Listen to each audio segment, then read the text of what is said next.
survivors, and welcome back to my channel. My name is Taylor Humphreys, and today I'm going to talk about a subject that I'm pretty familiar with. It's called post-university depression. And although there's not an official diagnosis for post-university depression, it's something that is pretty common amongst graduates who graduate from a university. Post-university depression can be defined as, or commonly used to describe, the extreme sadness, impaired functioning that recent grads report after they leave behind the world they created in college. So basically, when you graduate college, you were in college for 4 years. That's basically all you know. So you're leaving behind your friends, your professors, your organizations that you joined, all the connection and people that you met in school. So once you graduate, it's like, wow, I really have to figure out what am I going to do next. So for me, when I graduated in 2016, I graduated from Florida Agricultural and Mechanical University, October 3rd, 1887. What? Sorry, that's a family thing, but I graduated from the Allied Health Sciences and Pre-Occupational Therapy. So that was basically my degree. So my plans after college, I wanted to, get a good job, graduate with honors. I wanted to, save up some money and then, eventually enter into grad school the following year. So, luckily for me, I was able to have a job before I graduated, thank God. It was something that, really gave me, room to, provide for myself. But, it's not something that I wanted to get comfortable with. Eventually I was like, hey, I got to go back to grad school so, I can, get my master's and live a better life, basically. So getting prepared for grad school, I had to take the GRE. So the GRE is just like a standardized test that you have to take to get into your program of choice. So each program has a certain, requirement that you need to make in order to get into that program. So for me, I wanted to go back to school for occupational therapy. So going back to school for occupational therapy, you had to get a 300 on the GRE. For me, I was getting like a 284, 285, a 290, and I really wasn't really reaching the requirements that was, required of me. So once I took those exams, I applied, I did my best, and I didn't get accepted. So now, I'm just like, okay, well, what's next? I'm just confused. I'm lost, like, hey, what am I going to do? So since I didn't get in, I got, discouraged. I didn't want to try. So even though I said I wanted to go back and trying again the following year, I actually didn't.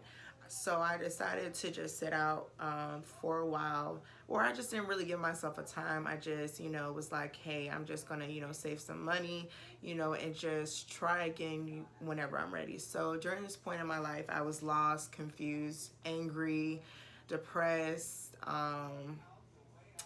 Anytime someone wanted to talk about school or just anything that related with school, I had a pure attitude about it. If you can ask my sisters or my parents, they can definitely tell you there was something wrong with me, and it was the fact that I wasn't in school. Nothing was going right for me with school. So I was just lost, y'all. Like, I was just in a place of confusion, and at that time, other things just kept going wrong, and I just felt like nothing was just gonna go right for me. So I finally got to a point of brokenness and was like, hey, Taylor, you got to get it together. So I really had to turn to God and ask him, what's next for me? And so, now the period I'm talking about right now is 2017, so a year after I graduated. So the following year, I was like, hey, it's time for me to get back into school. So I had one of my good friends, Indica. She may not know this, and hopefully she watches this video, but she inspired me to go into public health, and also one of my professors as well. So she gave me, she showed me something that was still into healthcare, and it was more so what I wanted to do. I would be able to touch more people with public health. So I applied to a couple of schools, and I got into all three, which was like the best feeling in the world, because I was just like, wow, I have a purpose now. Like, I am in a program. Everything just started working out for me, and my GRE scores were perfect for this program. So even though you guys take a GRE, don't let that be don't base that on what you know. You know a lot, and I know standardized tests are hard, but don't let them overcome you, overcome them. And I was so thankful to get into every school that I applied to, got scholarships, and I'm thankful that I was able to pick myself up in a dark place and able to rise above all of it. And I am in a master's program right now, getting my master's for public health.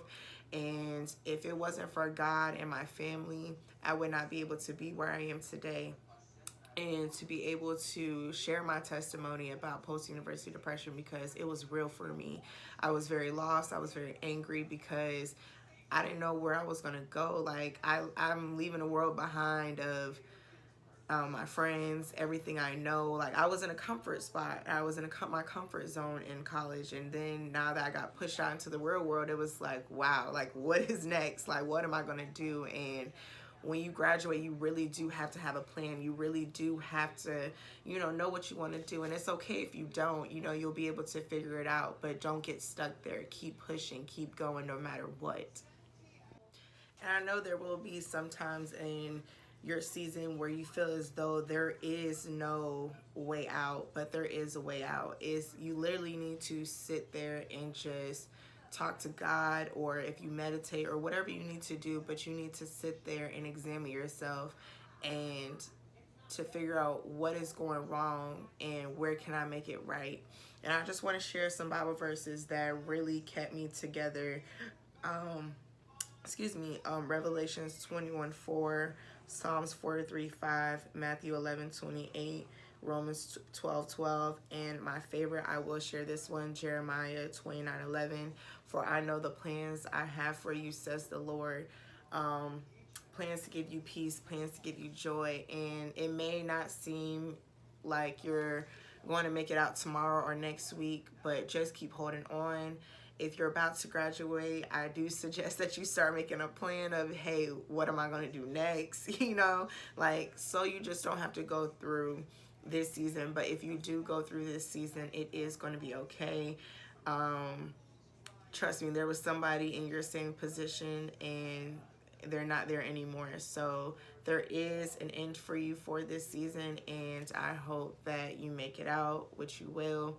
And we can survive anything. So if you guys have any questions about post-university depression, I will leave my email below so you guys can reach out to me if you want to talk about it. And thank you guys so much for watching this video, and don't forget to make sure you like, subscribe, and share this video.